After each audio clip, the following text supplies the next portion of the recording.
Bonjour, bienvenue. Aujourd'hui, nous allons parler de la loi. Qu'est-ce que c'est que la loi? Alors, dans un sens plus large, le terme de loi désigne toute règle dans une société.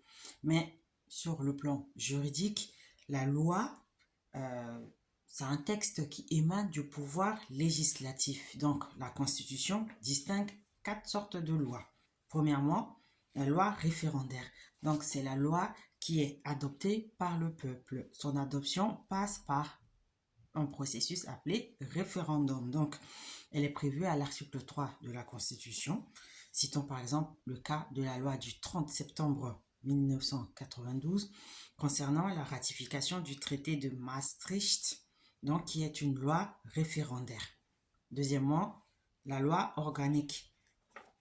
C'est la loi qui précise ou complète la Constitution. Donc, elle fixe les modalités d'organisation et de fonctionnement des pouvoirs publics dans des domaines bien limités énumérés par la Constitution.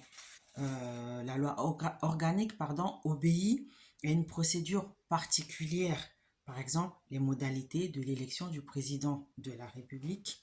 Donc, précisons simplement que cette loi organique est aussi une loi référendaire.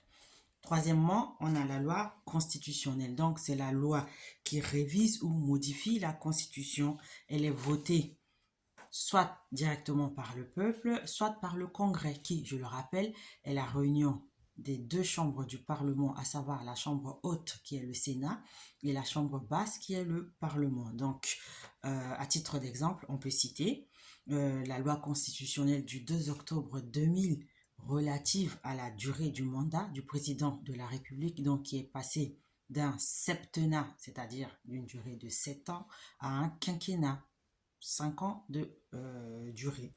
Et enfin, quatrièmement, on a la loi parlementaire ou loi ordinaire. Donc, elle concerne les matières qui ne peuvent être fixées que par la loi, telles que les droits civiques ou les garanties fondamentales accordées aux citoyens pour l'exercice de leurs libertés publiques.